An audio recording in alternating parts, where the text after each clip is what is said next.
Ndagusuje neza kandi nguhaye ikaze. Nyita Prince Robert, umuhungu w'Imana n'Abanyarwanda. Imana y'amahoro niguhe umugisha kandi ikomeze ikwishimire.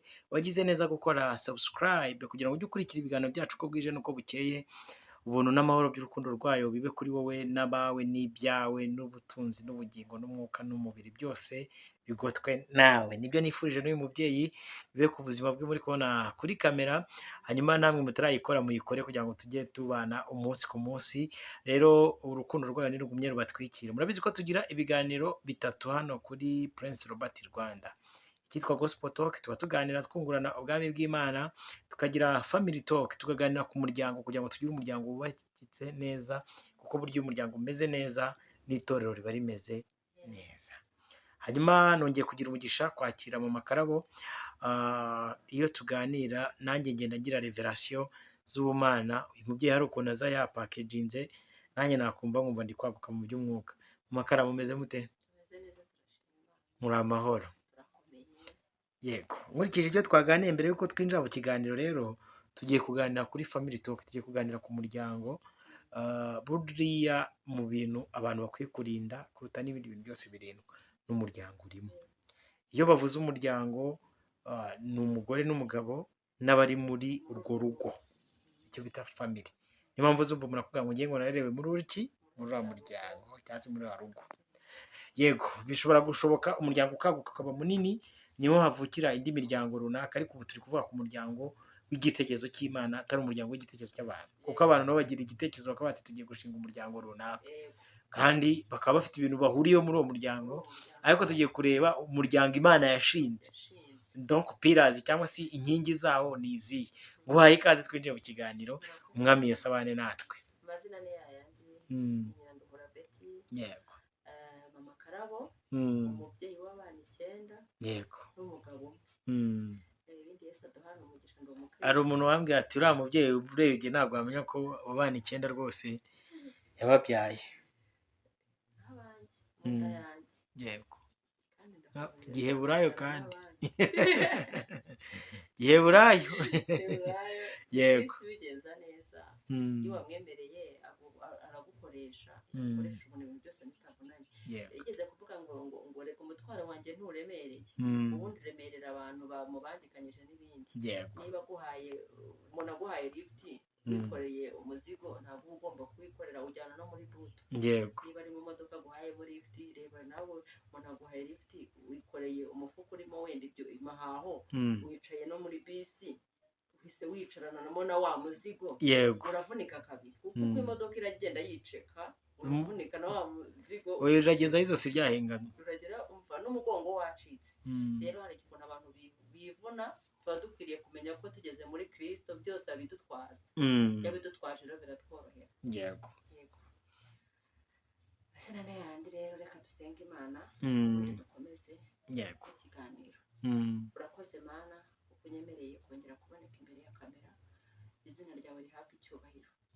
Tugiye kuvuga ku muryango, turakwinginze ngo n'ubundi ubane natwe, inama zose zituruke kuri wowe, aba ari uvugira muri twebwe. Icyubahiro kibe cyemwe isi no mu ijuru mu izina rya Kristo Yesu. Amen. Amen. Amen. Turatangira dusoma ijambo ry'Imana. Ni mu Itangiriro ibice 2. Yego. Murongo wa 24. Aratubwiye ngo ajya dutangire kuri 21. Yego. Uwiteka Imana isinziriza uwo muntu uticura. Yego. Arasinzira, imukuramo urubavu rumwe, ihasubiza inyama. Yego. Urwo rubavu Uwiteka Imana yakuye muri uwo muntu iruhindura umugore, imushyira uwo muntu. Aravuga ati uwo muntu akibona uwo mugore, bakimara kumuhereza, Imana imaze kumuhereza, aravuga ati uyu ni igufwa ryo mu magufwa yanjye. Yego. Ni akara ko mu mara yanjye. Azitwa umugore kuko yakuwe mu mugabo. Yego. 24. Ngo nicyo gituma umuntu azasiga se na nyina akabana n'umugore we akaramata, bombi bakaba umubiri umwe. 25. Kandi uwo mugabo n'umugore we bombi bari bambaye ubusa, ntibakorwe n'isoni. yego abo iri ni ijambo ry'Imana. Mm. Uyu ni umuryango mbere na mbere Imana niyo pasiteri yasezeranyije abantu ku isi. Umushumba wa mbere Umushumba wa mbere wasezeranyije abantu ni Imana. Imana agira ubwite. Ibona rero itazakomeza kubikora, iravuga ati nawe mugende mugasezeranye. Niyo mpamvu tugitangira muri bya biganiro twavuze ko ubundi urugo rushingiye ku Mana, ahubwo pirate yarwo kuko umwanzi atarema, nibwo umwanzi nawe yavuze ati reka njye niba ingo z'abandi abakabaye basezerana mu buryo bw'Imana, reka njye niba izo ngo nanjye mbasezeranye mu buryo bw'ubusatani. Ugasanga rero urugo rutubatswe n'Imana, ubwo igare ko rwubatswe na Satani. Ubwo ni impande ebyiri zihanganye, ariko Satani ntarema, arigana akaniba, agatanga ibyo yibye, agatanga urugo ibyo, kuko we kuko atarema ntiyarema urugo ngo atangemo abana, atangemo ibiki n'ibiki, ahubwo aba yabyibye ahantu agakora ibye ruhande rwe, kandi akabikora byose kuko yibye byinshi. Yibyemo rero ni ingo, yibamo umunezero w'urugo, mbese ibintu byinshi cyane. Ariko dusanze ngo umugabo Imana yararebye ibona ko uwo muntu adakwiriye kuba wenyine, avuga ati reka muremere umugore umukwiriye. Imuremera umugore, noneho umugabo mu gukanguka kwisanga abonye umugore yaranezerewe, amarangamutima arazamuka, agira iyerekwa. Ntabwo Imana yamubwiye ko igiye kumukuramo urubavu, nta nubwo Imana yigeze imubwira ko njye ntekereza ko no mu mara yiwe hari icyavuyemo, kuko ntabyo yigeze abwirwa. Ariko akangutse aravuga ngo aka ni akara umwuka w'Imana aramuhishurira, aka ni akara, kuko Bibiliya iravuze ngo Imana yari yikoreye mu rubavu, yari yakoze mu rubavu, yamusinzirije ngo ubuticura yabaye nk'upfuye. Irangije ikuramo urubavu, iranagenda ijya hirya, ijya kugira ibyo yikorera. Irangije iragaruka, wa mugabo yakangutse, imuzanira umugore. Akimukubita amaso aravuga ngo aka ni akara ko mu mara yanjye, ngo ni akagufwa ko mu magufwa yanjye, ngo azitwa umugore kuko yakuwe mu mugabo. Ni umubiri ngo noneho ngo nicyo gituma, ubundi iyi nicyo gituma yavuzwe nande natire parenthèse, nicyo gituma rero umuntu azasiga se na nyina akajya kubana n'umugore we akaramata. Ubwo ni mu buryo bw'umwuka, ni nka kuri Imana yakeretinze umugore. Hari umukobwa wivukira ahantu ari aho ngaho, ariko igihe cyazagera umwana w'umuhungu akicura, bagahita bati mbo namubonye. Natangiye gushize nigeze kubabwira ati uko umukobwa asengera umugabo cyangwa umusore asengera umukobwa, uko nako asengera urugo, asengere n'umugabo bazabana, sengera umugore bazabana, kuko urugo ishingiro ya mbere rugomba kuba rwubatswe n'Imana, nibwo rugira umusaruro ufatika, kuko Imana ikora umuryango. Impamvu umwanzi arwanya umuryango ni uko azi ko hari abana bazavuka bazamumenagura, akavuga ati uyu muryango Imana yubatse hari n'ikindi kintu. Niyo mpamvu rero ngomba kurwanya hakiri kare. Uyu musore nkamutinza gushaka, uyu mukobwa nkamutinza gushaka, cyangwa se yaba abonye isezerano ryo gushaka nkahita nihutisha abana urubyaro rwanjye, ibibazo bikavuka mu rugo, ati batazamenagura akabarwanya. Rero ngo ikintu cya mbere umuntu aba akwiriye gushinga urugo rushingiye ku Mana. Noneho ngo nicyo gituma umuntu azasiga se na nyina. Ntabwo twumvishemo ngo azazana n'iby'iwabo, ngo twasanze ko hari Yezebeli afite ibyo yazanye mu majyambere, tugasanga Rasheli hari ibyo yazanye mu majyambere by'ibigirwamana. Wagomba gusiga se na nyina n'iby'iwabo byose, n'umugabo nawe agasiga se na nyina n'iby'iwabo byose, akajya kubana n'umugore we akaramata, bakajya kure mu muryango wabo. Undi buriya akaramata mu kinyarwanda ni iki? Mirere na mirere, kugera mpfuye ntandukanijwe n'urupfu, cyangwa Kristo agarutse akatujyana mu ijuru. Ubundi niyo ko karamata hano Bibiliya ivuga. Nubwo twigeze kuvuga ku kiganiro kimwe tukavuga ngo wabishobora kwisezerana ngo yasezerana avuga gutya, ntabyo bashobora. N'ubundi itegeko rivuga yuko ari akaramata, kandi biri mu itangiriro, bombi bakaba umubiri umwe. Umenye ngo niba mutagiye kubana akaramata, ubwo umenye ngo wowe nta mubiri ufite, uwo muntu ufite ntabwo ari umubiri umwe wawe, ubwo ni umubiri w'abandi watwaye, usabwe gusubiza iby'abandi, kuko urumva ufite umubiri utari uwawe, ufite akagufwa katari akawe, ufite akara katari akawe. Kuko ntekereza ko none se wakwemera ko baguca ukuguru bakagutwara? nta nubwo wakwemera ko bagukuramo ijisho. Urwo ni urugingo rwawe, wowe mugabo nawe mugore ni umubiri umwe. Ubu wavuye niba uwo mugore binaniranye akavuga ngo nashatse umugabo wa mbere, nashatse wa kabiri, nashatse wa gatatu, tuvugishije ukuri ntarabona urubavu aracyashakisha gatatu kane gatanu gatandatu ngo gutya na gutya. Nicyo gituma umuntu azasiga se na nyina bombi bakabana bakaba umubiri umwe. Basize se na nyina aho barajya kubana ntibihareba. Mu rugo n'amatungo umuntu abiragwa n'ababyeyi, ariko urugo rwiza umuntu aruhabwa n'Uwiteka. Ubwo rero gare ko hari n'urugo rubi. Yego. Urugo rubi rero umuntu aruhabwa Satani. Nawe tekereza, Satani nta munezero agira, nta byishimo agira. Niba uzi ko urugo rwawe rudashingiye ku munezero wo ku Mana, umenye ko rugiye gushingira ku mubabaro wa Satani. Yego. Kuko ibintu ni bibiri. Niba atari umunezero wo ku Mana, ubwo umubabaro wa Satani. Umubabaro wa Satani, kuko Satani ntajya aseka. Umuntu arega buriya ikintu cyose kitanga icyo gifite. Yes. Avoka yera avoka. Yego avoka. Ntabwo Satani yatanga ibyishimo atabifite. Yego. Nawe arababaye. Niba abana igisebe kimwe cyafi kumwica, yarakomeretse uruguma, akaba afite Yesu yaramukandagiye ngo ku gahanga akamusigira igisebe yo gupfa. Ubundi ubwo umuntu afite guseka, iyo Satani afite guseka. Afite guseka, afite umubabaro, aratanga iby'umubabaro rero. Ubwo urugo rurimo umubabaro umenye ngo rwubakiye kuri Satani. Ariko urugo cyane cya mbere kigomba kururanga ni ibyishimo. Ariko se ibyo byishimo hari abavuga ati ngo wagira ibyishimo gute, ngo umugabo ngo ari kubigenza gutya na gutya, ngo n'umugore ari kubigenza gutya na gutya. Yego, maze imyaka 18. Si uko hatabaho gutya na gutya utubazo. Abanyarwanda bacu umugani ngo nazibana zitakomanya amahembe. Ariko mbere yuko mwebwe ubwanyu mujya gukundana, hari abantu umuhungu n'umukobwa mbona bagiranye abagabo, ukabona yagiranye amakimbirane n'umugore. Umwe ati biragenda gutya, n'undi ati biragenda gutya. Akenshi aza kukubwira afite igitekerezo cyo mu mutima we, akavuga ati nkeneye umuntu umbwira ngo nigendere.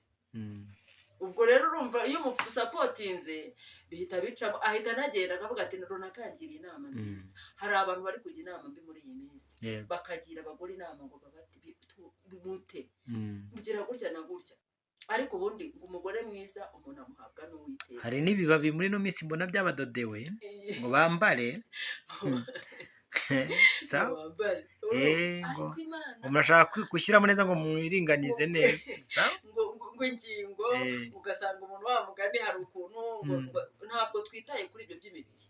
Kuko mbere na mbere yagukunze akubona kwa kundi wari umeze. Arakuvuga ati uriya ngewe njya mbwira abantu mwe bagore, abagabo ubundi ngo hari ibintu bibagusha. Ibihe? Bagushwa n'amaso yabo. Ariko abagore nabo bagira ibibagusha. Ibihe? Bagushwa n'amatwi. Yego. Amatwi yabo agusha abagore, abagabo nabo bakagushwa n'amaso. Dawidi yaravuze ngo ujye uririnda amaso yanjye kureba ibitagira umumaro. Iryo ni ijambo ryabwirwaga abagabo. Umugore natwe dukwiriye gusenga tuvuga ngo Imana ijye iturindira amatwi kumva ibidafite umumaro. N'umwe mu bagabo abahehesi.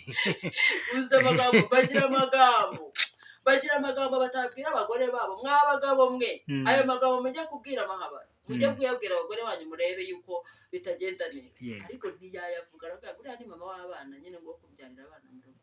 Urumva buriya ngo ariko ngomba ngendeye no gusohokana no kugendana kujya gusa ujyanye umugore wawe mugasangira byaba byagutwara iki. Rero muri rwa rukundo ubundi njye njya mbwira abantu nkababwira nti ibuka igihe mugisambagizanya ukuntu wamurebaga ukabona ku isi nta wamuruta. N'uyu munsi none we yanakubyariye abana, ahubwo n'uyu munsi ntawe ukwiriye kumuruta kuko yanakubyariye abana. Erega ni urugingo rwawe. Nkongera nkabwira abagabo nkabwira abagore ati niba uri gukora ibyo ngibyo, abagabo bajya barwara, bajya bagira indwara, ugasanga bimwe na bimwe ntari kubitegura neza, ntari kubitunganya neza, yaratewe ahubwo umenya yuko yarwaye. Kandi baravuga ngo tubyaye cyangwa tutabyaye, turi bazima cyangwa mu bukene, turwaye cyangwa tutarwaye, arwaye cyangwa ari muzima cyangwa arwaye, menya yuko indwara atari malariya. Hari n'indwara yo mu buryo bw'umwuka umuntu agenda akanagera no ku rwego apfa bakajya bavuga ngo yapfuye ahagaze. Menya neza ko umugabo wawe warwaye, nawe mugabo amenya ko umugore wawe warwaye. Umenye uburyo ugomba kumurwazamo n'uburyo avuzwa. Mbese uramuta mu bitaro azavuzwa nande? ngo yananiye ngo none ubwo ngo tugende ngo batukorere divorce. Menya neza ubwo niba uri gutekereza kujya gukora divorce ntabwo ari umubiri wawe, ntawakomera kujya gukata ivi kugukuraho hino kabone niyo rwaba ari urwara bari kurugukuremo ntabwo wabyemera. Noneho tekereza urubavu kujya kurugukura wowe wa mugore we ko wese uri uwo muri uwo mugabo urivana muri uwo mugabo urajya muri indi. Ninde ushaka kujya kuvangira? Ninde ushaka kujya ko afite urundi rubavu rwiwe rwamubuyemo urishaka kubigenza gute? Ni ikikwereka ko umwanzi aba ari mu kazi ari kwiga. Ko mbona muri ino minsi ahagaze abantu 20 nibura 16 muri igitsina gore. Ubu abantu bazabigenza gute? Abagore aribo benshi muri korari mbona ari hatari. Najya ku ishuri nkabona nuko ku kazi nuko abantu turi gukurikira ikiganiro murebe mu gipangu cyanyu ahantu mukodesha niba ari 10 ari 10 bakodesha mu 3 bari abagabo. Koko iri jambo ry'Imana nirigiye kudusohoreraho ryavuzwe ngo abagore 7 bazajya biyitirira umugabo. Nakanyuzemo ugomba ngira ngo n'abadamu bazi ko bamaze kubona donc abatware babo bagabo babonye abagore babo barinde umuryango n'ingo, kuko satani yagiye azana ibintu byinshi cyane akaburage, ariko ngira ngo nigishizemo n'abantu. Niba ubona Imana yarakugire neza ikaguha umugabo wawe ufate neza, niba Imana yarakugire neza ikaguha umugore wawe ufate neza, kuko nujya muri iyo mikino harya ngo wishe ngo abeza yagize ati wishe ababi yamaze abeza. Yego niko baca umugani. Iryo jambo uvugiye mu gihe kwita ndisobanura hari ukuntu rero turi kuganira nawe wa mugani nk'uko umuntu ahita yumva akandi kantu akabaye avuga. Hari abantu bitwaje iyo terime ngo baravuze ngo hari igihe kizagera ngo abagore 7 ngo barwanire ngo umugabo umwe, ngo bivuze ngo kubera ko abagabo babaye bake ngo abagore ngo ari benshi. Umva ijambo ry'Imana ryose riza mu magambo y'amarenga.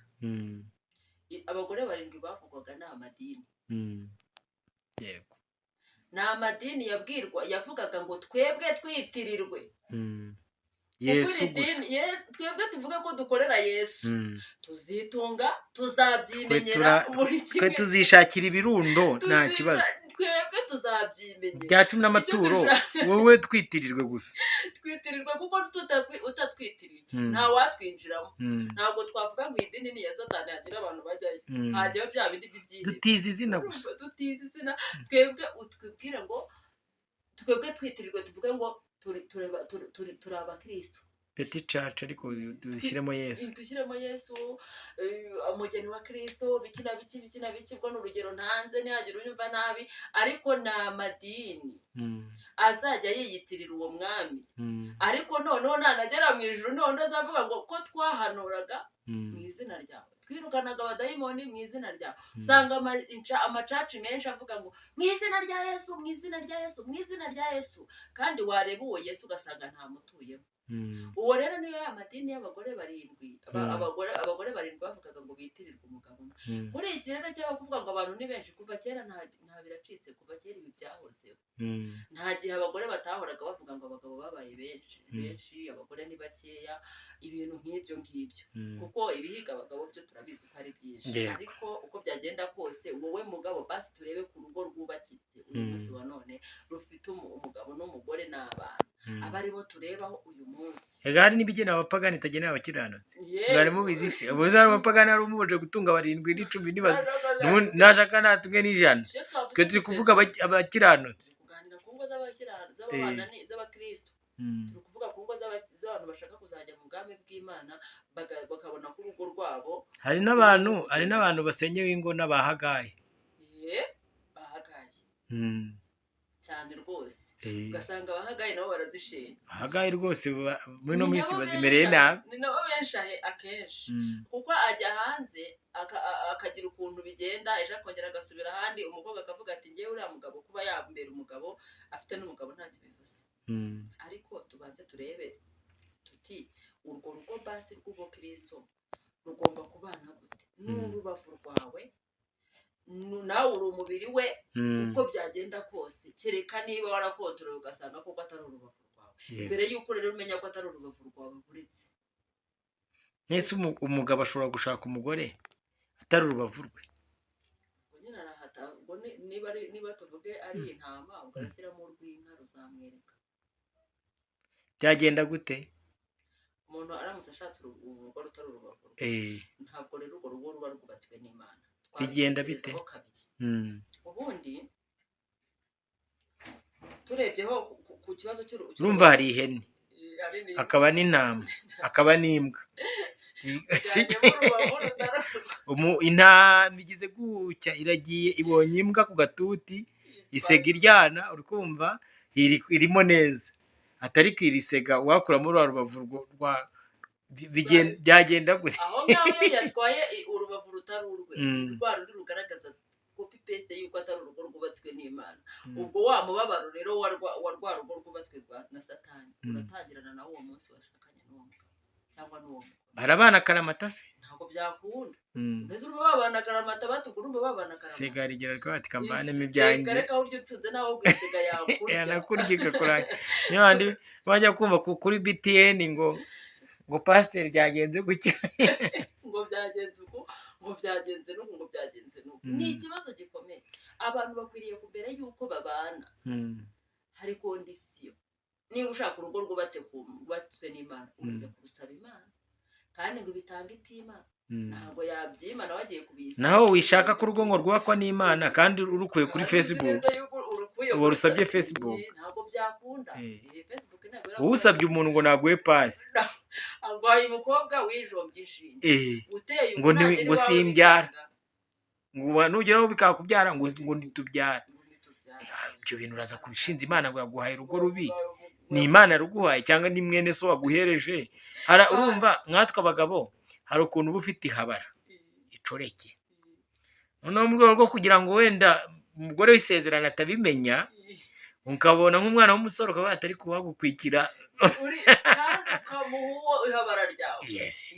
Akaba ari kurereye n'abagore agafata umusore agahita amupasa umukobwa kuko azi neza yuko uwo musore nawe ari uwe, agahita avuga ati reka ngushake. Reka mbabwire, nureba Yosefu se uriya mugore ntiyari afite umugabo, ariko iyo Yosefu akiza kubyemera, umugore mwiza muri kiriya gihugu yari kuba umugore wa Yosefu. Bari kumushakira umukobwa mwiza pe, akaba ari bamusezeranya, ariko nijya gukenera Yosefu yajye sinkakubure kandi n'ubuzi biracyakorwa. Umukire aricaraga bati wa musore we rero uriya mukobwa ibintu byose n'ubuko byose ndabigukorera. Ariko twaruriya mukobwa agahita nagushakira misiyo kujya kumurangura kuri Dubai, ukagira ngo ugiye kurangura boss ankunda. Abana bavuga bakajya harimo akantu k'isura ya boss kwakuzi ko kubera guhora muranseka boss kigaye nsa ngugiye kubyara abana bajya kumera bajya gusa we bajya gusa burya abana bajya gusa. Ni ikibazo gikomeye buriya. Niba ugomba kwirinda ukarwana n'intambara, kuko urugero nabahaye, twibuke ko hari abantu bahabwa certificate basezeranya ati dore certificate, wowe mukobwa uri kuyakira uzi neza ko certificate ari yawe. Ubwo umenye yuko umugabo cyangwa se umwana ushobora kuba yakiriye ari kuvuga ati Mana urakoze haleluya, undi ari kuvuga ati ubwo icyo ni ikigufwa ntabwo ari akagufwa. Ubwo mumenye ngo ni mbirimbi, ntuzi uko umubonye. Icyiza ni uko wasenga. No gusenga nabyo hari abakubwira ati ariko se mama karabo ko duhura namwe mukivuga atire ati Imana ivuganye nanjye, uri kumva umugore wa none uri mu nguni, kandi ngo n'abantu babiri bipangiye gahunda ati wanshakiye umugabo ko ibintu mbona bigeze wandabaga. Abantu baretse pasi. Oya dusipoze hari umuntu akubonye hano kuri kamera, sibyo?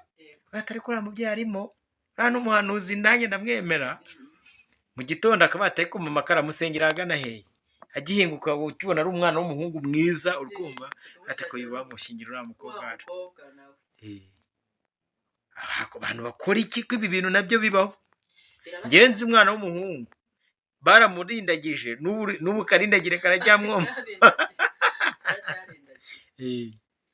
itangazo Yesu amanitse ku musaraba, yego, umwenda ukingirije ahera wapasutsemo kabiri. yego, ndagira ngo menyeshe ari wowe muhanuzi uhanuye ibintu ukora pasi kuvuga ngo Imana yavuze itavuze, urwo rugo uzarubazwa, yego, kuko ni wowe ururushye mu nyanja. kandi n'ibibazo iyo biri kuvuka wa muntu aragenda ahita niwe wa mbere ugutanga. urumva uwo muntu ikintu abakoze nka kimwe Imana yakoreye mu ngo bya Edeni. Yaraje yisangiye umugabo aramusinzirije ahita amuremera urubavu. none nawe muhanuzi uraje uraruremye urushyizaho. abantu bahanuriwe batuburiwe, mujye mujya kureba abantu bahanuye mu bantu mweze. Muga ati ngwino ujye gusobanura ukuntu Imana yavuganye nanjye ikama igufwa ry'imbwa kandi igenda intama. Bari abantu bacometsemo amahene bazi ngo ni intama bari guco. Ariko man, oya nuko tuba dutera blague twisekera, ariko ubwo tuba tubwira n'abajene n'abandi bantu, manza wuze urebe niba urwo rugo rwaravuye ku Mana. Sibyo? Kandi ubundi munageze kuvuga ngo ibintu bipfira mu itangiriro. Itangiriro rya mbere ripfiramo. Ibyo ngiye kubabwiraho. Yego. Uburyo bavuga ko bipfira mu itangiriro. Mbere na mbere wakunze uwo muntu umuciye iki? Byaje gute? Birashoboka ko washimye uburyo imiterere n'imisusire ye, uko ahagaze, niba yiteye akamekapu, niba agize gute, umuntu azagera mu rugo iwawe ka kamekapu ntiyongere kukitera, akabyuka yambaye igitenge kuva nyakwigendera ngo bwabaga ngo ni nyasi, ukaba warishinze nyasi. Uri kumva nizibura umenye ukuntu bizagenda. Nibyo koko ushobora kureba isura, kuko kenshi buriya ngo wa musaza wa Mpyisi yaravuze ati imitima ntabwo tuyimenya, icyo tumenya ni isura. imitima Imana ari yiringaniza ikabona kwigenza. Nibyo koko ushobora kureba isura, ariko wivuga ngo uko mutekereje reba none we wa none unamurebe n'ahazaza, kandi ntumurebere mu byiza by'ahazaza. wimurebera mu byiza by'ahazaza, numurebera mu byiza by'ahazaza urareba nabi. mbere na mbere reba ngo uyu muntu turamutse twakennye ntitubone amavuta y'ibihumbi 300, bizagenda bite? Nidukena niba ngombwa ko akazi nkavuyeho, uyu muntu azanyubaha ate? mbona turi abafiyansa nkonsoma miliyoni ku kwezi, cyangwa niyo byaba ibihumbi 100 reka buri kwezi ubihereza umuntu wawe, nabyo ni ikindi kibazo. reba ati uyu mugore tugiye kubana nibiba bimeze gutya mu gihe kiza, urebe mu bibi. nureba mu byiza urareba nabi. reba mu bibi by'ahazaza. abaye atisize yazana, abaye ese ko nuka tutaragirana mu rugo, ese ko ntangira kunshibura ngo sinamuhaye ibi nibi tutarabana, ngo abana 3 4 basabe minerivare n'ibiki, bizagenda bite? icyo banze kirebe mbere yuko utangira kuvuga ngo ngiye kugira gute kurambagiza umukobwa, cyangwa se ngiye gukundana n'umusore. n'uwo musore nawe murebere muri iyo range, ureba ahazaza mbaye ntafite akazi ngiye mukobwa, ukavuga ko niwo musabe ko turi buhahe buri munsi bizagenda bite nibigenda gutya. ibyo nabyo ugomba kubireba uri no gusenga, ugakoresha ubwenge Imana yaguhaye n'amarangamutima yawe ugasenga. ubwo iyo usenze rero uri no ufite n'ibyo ureberaho bitari byiza. buriya benshi bari kurebera mu byiza niho abantu bapfira. reka mbwira abantu badukurikiye, ngiye kubabwira ibintu 4 bikomeye.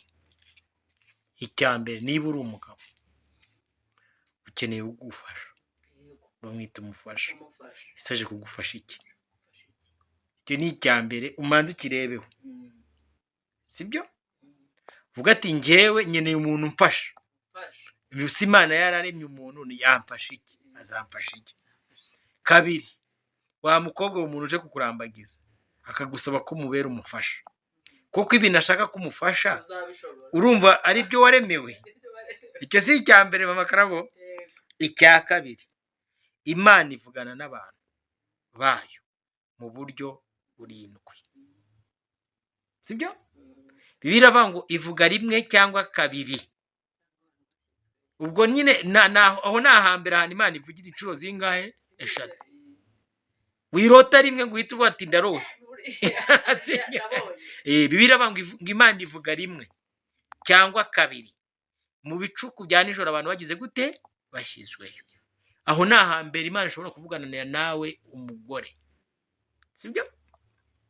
Aha kabiri Imana ishobora kuvugana nawe umugore ni mu kanwa k'abahanuzi nk'uko twaze tubivuga, ariko no kumanza kumenya ngo uyu muhanuzi ahanura ni uwo mu kihe gihe, ni uwa Yezebeli, ari mu ruhande rwa Eliya, ari hehe, sibyo? kuko abantu bakwiye kumanza kumenya ngo umuhanuzi uvuganye nanjye ninde, ahanuriye iyihe Mana, ese ahuriye hehe n'uwavuze? Kuko niba ugiye ku rusengero muravuga ngo uriya mukobwa n'uyu niwe uri kubishaka cyangwa n'Imana ibishaka. Icya kabiri, Imana ivugana n'abantu bayo mu ijambo ryayo. Buriya mu ijambo ry'Imana, Imana yaguhamo umufasha ufatika.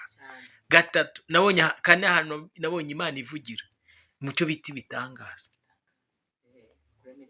Ese uyu mugore uje mu buzima bwawe yaje mate mu buryo bw'igitangaza? Nagiye numva abantu bagiye babana urukundo rwo kadasoza kuko Imana yakoze igitangaza kuri bo. Umuntu akarwarira kwa muganga, umuntu akaza akamurwarizayo, sibyo? Atazi nuko binagenze. Ugasanga ni wa muntu nyine uri muri test y'ibintu bibi nk'uko uri kubivuga. Ni wa muntu wihanganira ibyo bita ibizaba mu isezerano ryawe nawe, sibyo?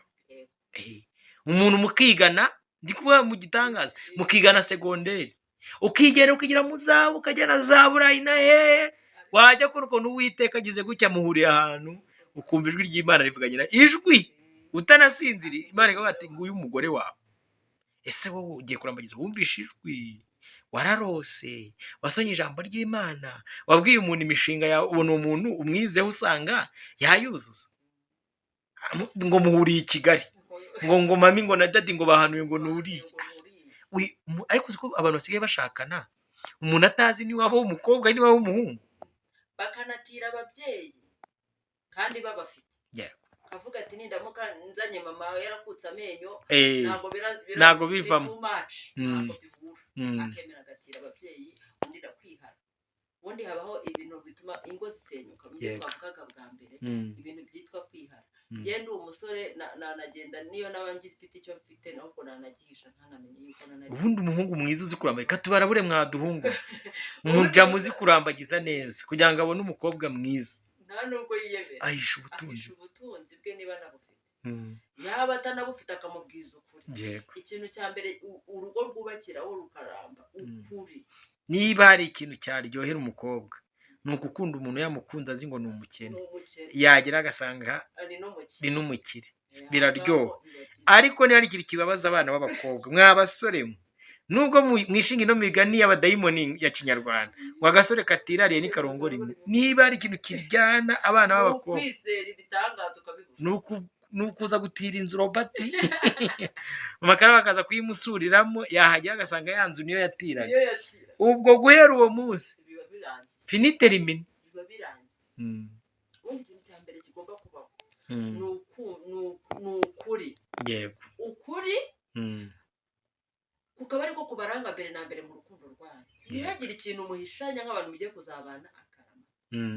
Niba hari ikintu ufite ukamubwira, niba hari mbese kubwizanya ukuri, nta kwihara, nta kubeshya. Dore mama wanjye n'uriya kandi atari we, dore iwacu bameze gutya, dore narize ntarize, ibintu nk'ibyo kubera ukuntu ambona, kubera ibi n'ibi, kandi birashoboka ko utanize, atari uko ukaba ufite ubushobozi, n'imyuka mibi yakubujije kwiga, cyangwa n'impamvu z'ubuzima. Ubuse ni abantu mu mateka yacu batubwira ukuntu babuzwaga kwiga, nese ubu babizire se kwiyemera ngo narize, yarangiza agera ahantu umugabo watese kutajya kudepoza madamu ati icyo kintu kugira ngo uzagihanduringe biragoye. Niba hari ikintu kibi kibaho mw'abakobwa mwe n'abahungu, ni ukubeshya umuntu muzabana uburyo ubwo ari bwo bwose wamubeshyamo.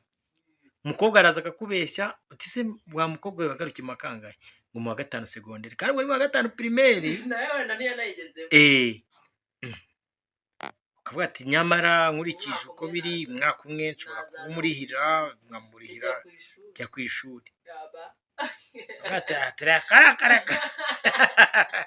Ni urugero nyine nguhaye.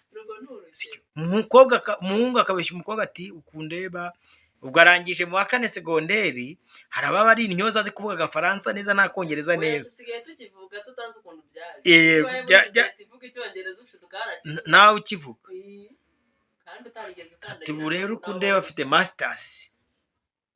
Wabona aho fure bamuha link ati jya kudepoza sheri wanjye tuzabaze. Bikagorana agusaba ikintu.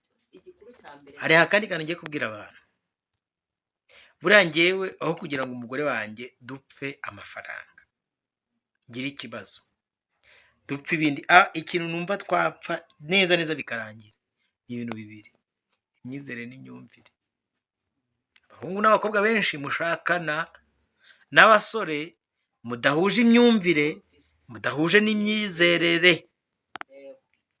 Kantu ngiye nkababwire nka barabure imyumvire n'imyizerere. Ikinyarwanda ntacyo. Yego. Kandi ari ikinyarwanda bavuga ururimi rumwe. Yego. Ikibazo ari kuvuga iki? Yatera zana mu gitondo ati uranzaguriza. Hagira upanga gahunda yo kugira ubavu wa 3 tutazankura aha ku isabato.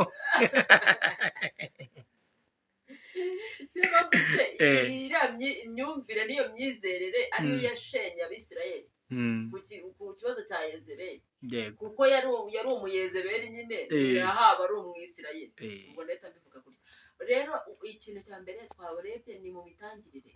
Reba ikitumye ukunda uwo muntu, kurambagiza uwo mugore cyangwa uwo mugabo, kugira ngo umugabo kwa ni nabo baba batanga bagenda bavuga ati ndagukunda. Wowe urakuze nta makuru gifite.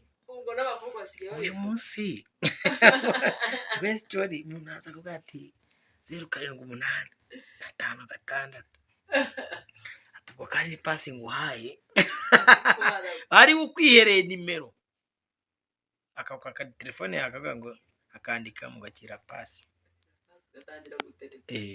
Numva abahungu ntibagitereta basigaye bafite ububwa, abandi ngo bahinduye gahunda y'inyuma mu kibuno. Uri kumva abakobwa araza ko batakira nereta cyangwa se n'umwanzi. Nubwo tuba turimo turabiseka, n'umwanzi yarinjiye agira ibyo asahura, agira ibyo yiba, atwara n'iyo minezero y'abakundana. Bagakundana bafite icyo bari guhuriraho bahereyeho, ntibabwizanye ukuri, kuko nababwiza ukora namumenya mwange. Ejo bundi hari umudamu umwe waje kungisha inama ariko ahuye na kesi ikomeye mu makara ikomeye. N'abadukurikiye mumfashe tumugire inama kuko nashyizeho akanjye ariko numva birenze ubwenge bwanjye. Urumva yibereye umutinganyi, umwana w'umuhungu yigaga i Burayi, avaho yarabaye umutinganyi. None hageze inaha ababyeyi bo bamwitegamo ko azabaha umukazana. Pureshi imaze kuba nyinshi ngo nashake, abaragiye yandura uyu mwana w'umukobwa w'abandi, bakora ubukwe bibi neza. Ageze mu rugo 1 2 3 akanga gukora gahunda z'abagore n'abagabo, ahubwo akigira hehe inyuma. Umugore bimurenze aramubaza ati se umugabo mwiza koko ibi ni ibiki? Unavuga ati ronge nkubwije ukuri, ntacyo nzaga kuguhahira, sinzaga kukwambika, nibi tujya no mu birori tuzatugenda, ariko ngenda gushatse kubera pressure sibyo y'ababyeyi. Hako rwose ngenda umutinganye ubimenye. Ndahiro wavuze barayirahiye, pasiteri yarasezeranije. Uyu mugore akora iki? Ariko se iyo ndahiro ko bayirahiye bari imbere y'Imana, bavuga ko bari imbere y'Imana. Pasiteri ujya kurahiza abantu utagira umwuka ngo are. Wenda tunagarutse mu gake kuri aba bagore n'abagabo. Uyu mugabo n'uyu mugore we biranashoboka ko yaba ari ariko yararwaye. Birashoboka ko yaba ari uwe mu bo yasengeye. Mvatireho mbwira abakobwa, mbwire n'abasore uyu munsi, nudasenga uzasengera. Umuntu ugeze guca umugani aravuga ngo nta munyarwanda w'injiji ubaho iyo adasenga Imana mu ijuru. Afite akandi kantu ntago nibabyemera nibi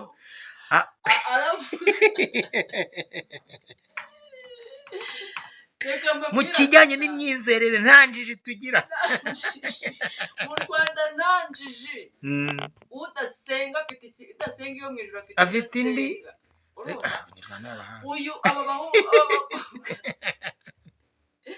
abakobwa ngiye mbabwirira ijambo aba bakobwa n'aba basore niba uri umurokore usenga uzahura n'umugabo wawe gute ari mu kabari ari gusinda ararabyina sinyora kandi niba urubavu rwawe ruri yego ntabwo ndi buvuga ngo uwo mukobwa uwo mugabo si uwe wowe musore uri kubisirimba mu rusengero umugore wawe uyu munsi ni indaya ari gutega kiporoso umeze nka hose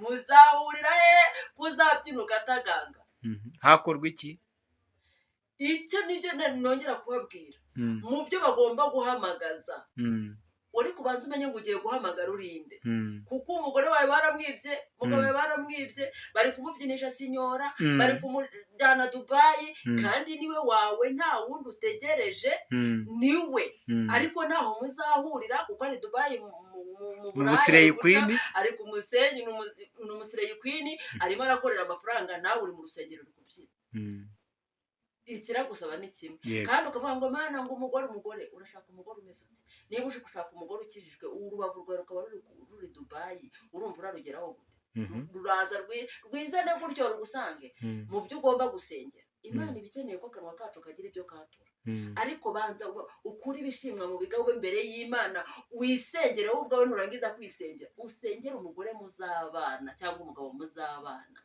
uvuga ati niba ari n'indaya mukureyo muzahure atakiri indaya kuko nimuhura ari indaya ntibizavamo nibyo mpamvu uwo muntu yaje kukugirisha inama bararahiye nibyo kandi uwo mukobwa kuko yari azi ko abonye umugabo birangiye ariko n'izo pressure zishobora kugira uruhare mu kubaka urwo rugo wowe mukobwa menya ko umugabo wawe arwaye arakora iki nyine aramusengera nibwo buvuzi ntari bumute mu bitaro kuko yaramusezeraniye aramusengera mu buryo bwo kumuvuza ni mu rugo rwe namenye ngo agiye kumushyira mu bitaro none se umugore yawe arwaye tumenye ko arwaye malaria cyangwa yagiye kubyara cyangwa yagize ikibazo runaka ukavuga ngo n'umugore ngo ararwaye ngo none amaze igihe kirekire mu bitaro unakajya ndakurarira iwawe ndigendeye ntabwo ikibazo kirakomeye uyu mukobwa rero ntabwo agenda n'umugore ni umudamu kuko ni nkane shaka namufata n'umukobwa kuko urumva ni danje uyu mugore mu byo agomba gusengera kuzayo ni umugabo we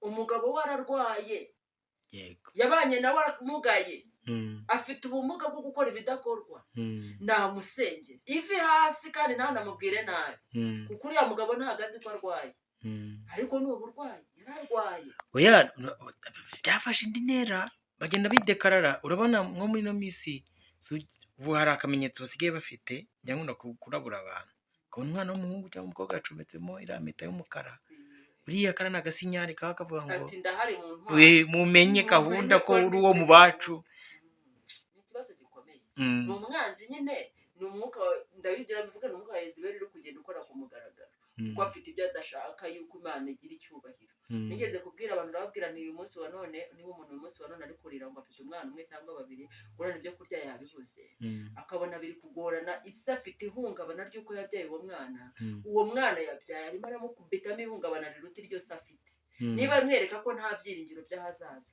arimo aramukubitamo pressure yo kumva we namara kuba mukuru atazazana umugore abyaye babiri afite ihungabana ati aba bana banjye ndabigenza gute bana banjye dore birakomeye bana banjye iteka ryose urabereka ubwoba urababibamo umwuka w'ubwoba nunabajije ubatanga uti bigende gute ahubwo urimo uratera ubwoba icyo gihe nabatera ubwoba uyu mwana w'umukobwa uyu mwana w'umuhungu wazakura avuga ati shwi Imana irinde umugore uzatuma mbyara icyo gihe rero icyo kintu wavugaga nicyo azakora ibyo kunezeza umubiri we ariko ibyo kubyara ntibiri muri gahunda umusaza yabigenza ati ntabwo byakunda azatingana nyine wa mugani w'ababana Imana itugirire neza rero uko aba bakobwa basengera abagabo n'abasore basengera abakobwa senga ukuza y'umugabo wawe aho hari umwanzi yamushyize muri ubwo buraya kuzayo muri ako kabari kuzayo niba n'uwo ngo ushobora gusanga ivi ry'uwo mukobwa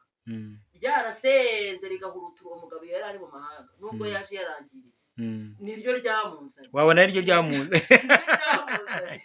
rimuzana kumushaka mu Rwanda kugira ngo abo bahure urubavu rusa igufwa ryasanze iryaryo ahubwo ikibazo igufwa ryaje ryaraboze shaka imiti ryoza n'iki ryose Imana iravura ifite ibitaro bivura kandi iravura ikagenda ngo rega buriya mukristo mu rugendo nawe ngo hahandi imbere ya Korowona yari yaguye ni ibyaha yari yaguye ariko ngo marayika yazanye igiti cy'ubugingo akajya agenda akoza ku bikomere bya mukristo uwo nawe Imana yakomora ibyo bikomere ikagenda ibikura mukanasengera n'uwo mwuka kugira ngo utazafata abana bawe murumva rero ibyo ngibyo twavugaga ikintu cya mbere bagomba kugenderaho ni ukubwizanya ukuri bakabana babwizanya ukuri yagera no mu rugo ntibahisha ni ikintu cyo guhisha ngo mfite agakonte ngo ntavuga ngo kubera ko ndamutse ngiye guha umuntu w'iwacu 50,000 ngo umugabo yabimenya ngo cyangwa umugore